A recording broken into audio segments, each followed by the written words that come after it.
connects kids to their parents. That's really where it all begins. It's very powerful, and it's something that if you've missed it for any reason, it has its consequences. When a mother and father interact with a baby, that is the food for right brain growth. They sing, they rock, they put him to bed at the right time, they pick him up at the right time, and the baby learns that there's somebody who's uniquely attuned to his needs. The new brain research suggests that playful interactions between mothers and babies is extremely important in making children feel special and capable and valued. And it's this kind of play that we really picked up as our way of doing Theraplay. Theraplay originated in the 1960s under Chicago's Head Start program. Come on, jump to me. See, I caught you right in the air. Play is extremely important. It's what makes it possible for children to really enjoy life, feel competent, and able to take on anything. So we took the model of parent-child interaction, the good parent and their baby, and we figured out how we'd play with 3- and 4-year-olds that would be similar to the play that parents did with their children. And our experience very quickly was that children who had been very withdrawn and not able to relate at all became much more outgoing. Children who were angry and acting out calmed down, they became more cooperative and did very well. So we soon saw that this model of playing the way parents play with their babies is making a huge difference. Attachment is universal. We all have ways of taking care of our young and helping them prosper and survive and thrive. The form of it, how much eye contact there is, how much touch or whatever, and who does it, even in some societies, might take a somewhat different form. But somebody's got to do it. Today, Theraplay is practiced in over 35 countries. Theraplay is a very special kind of therapy for children that's based primarily on the pattern of the way parents play and interact with their babies. It includes being able to respond appropriately to the child's needs and to regulate what's happening with the child.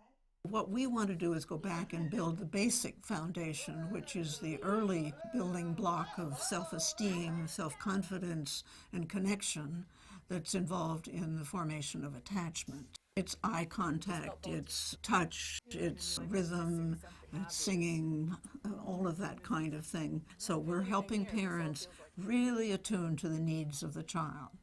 How did you find it? Many of these playful activities are so simple and natural, but people forget about them.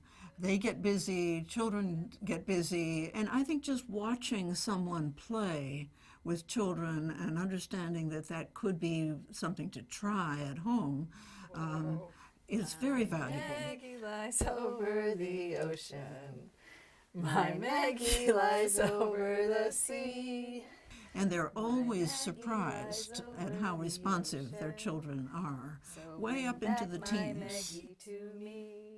We have very comfortably used this kind of play in Theraplay with kids as they get older. Kids who have not had this kind of experience can be surprisingly accepting of it, even up into the 11, 12, 13. But what we generally do too is we begin to mix it with more talking about what's been happening during the week and how can we help them have an easier time. And then you come back to Theraplay for some of the fun stuff. Champion pillow jumper. Theraplay sessions are designed by the therapist to address the child's specific needs. Parents are included in the activities, which are based on 4 dimensions of healthy relationships: structure, engagement, nurture, and challenge. The games are fun and interactive, simple, yet powerful in their ability to build deep bonds. Give her a nice big 1, 2, 3, she can jump off. 1, 2, 3. We see a lot of different kinds of children who can be helped by Theraplay.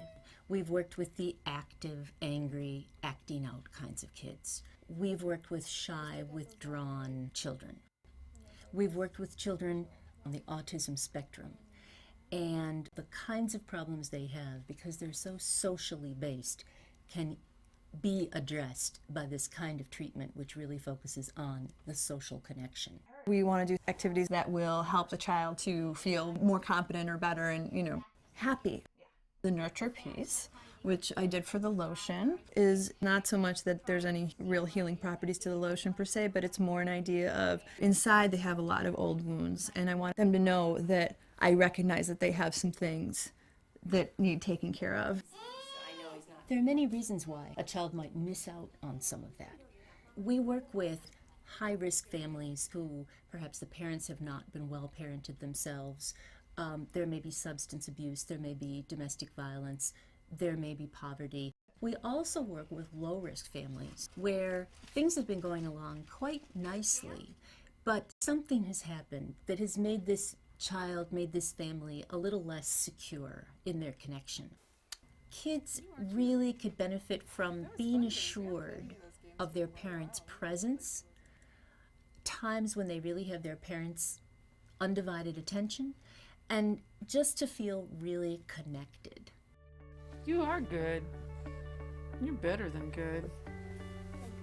You're great. Yes, you are. I think the most beneficial aspect of it for us was it taught us how to enjoy each other again. Because it had been a good long time before there was much enjoyment in each other's company. We'd sort of forgotten how to have a good time. So to come here and just play these goofy little games and really concentrate on each other, that was very beneficial for us. We have a lot of confidence in the power of this play, just from case study after case study. But we're beginning to get some good scientific evidence. There's an ongoing research project in Finland for children who are in long-term foster care. And the outcome of a really relatively short intervention was that the children appear to be more connected to their foster parents, and behavior problems have reduced, and even 6 months or a year after the treatment ended, those gains have been maintained or increased.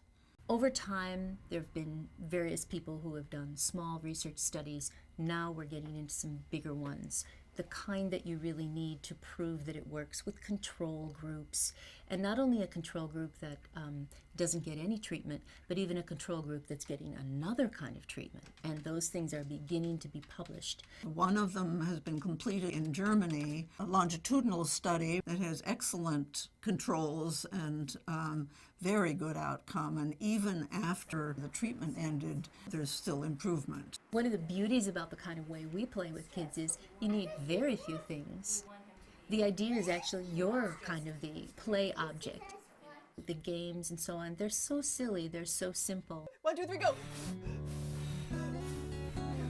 It doesn't have to be complicated. It's for the pleasure of it and the connection of it. Go! All right. Go! Oh, yes, and you the are laughter strong. and joy. Theraplay's ability to heal issues of attachment and security is particularly beneficial for at-risk foster and adoptive children. All right, baby bird, there you go.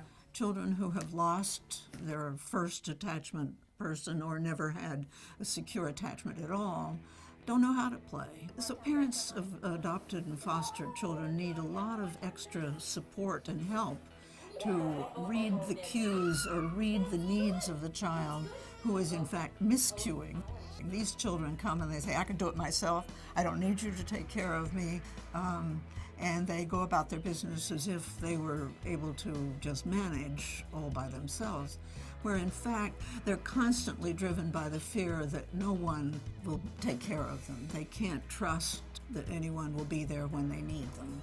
By using play, by responding to children in the way that healthy parents respond to their children, we can make a difference. We can change the patterns.